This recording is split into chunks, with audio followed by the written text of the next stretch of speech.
Now, there are also things called composite ions. There are compounds that contain ions that are made of more than one atom. For example, the hydroxide ion, OH-, is an example of this.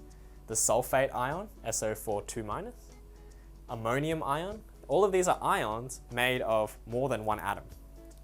So this becomes a little bit more complicated.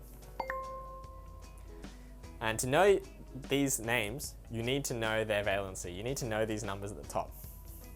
Otherwise, you'll stuff up the combinations. So let's look at NaOH. You take the positive ion's name, first the metal, which is same as before, metal, sodium.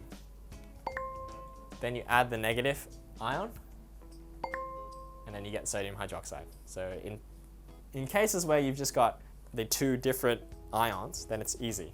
Just positive ion first, then negative ion, and that's your answer. So the hydroxide ion is what we have, the sodium ion is what we have, and you just put them together, sodium hydroxide. Okay? Very easy.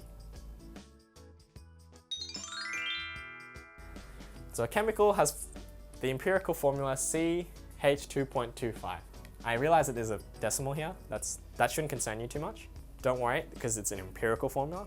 You would never see this in a molecular formula. So don't worry about this, it's just an example. And this thing has a molecular mass of 114 grams per mole. What is the molecular formula of this chemical? So what is it? How do we work this out? Okay, well let's first start by noting that the molecular formula has the form XH2.5X, okay? So if we imagine this is 1, then this is 1 times 2.25, okay? So for every 1 carbon, there are 2.25 hydrogen. But for every X carbon, there will be 2.25X hydrogens, right? Okay, so that's why we put X there. Now we're going to solve this equation. Now remember that the molar mass is just the sum of the individual molar masses of all of the elements. So we know the molar mass of the chemical is 114, and that has to equal 12 times X, because the molar mass of a single carbon atom is 12. So if we have X amount, it's just 12 times X from maths. And the molar mass of hydrogen is 1, if you look on your periodic table. And then so we multiply by how many hydrogens we have, which is 2.25X.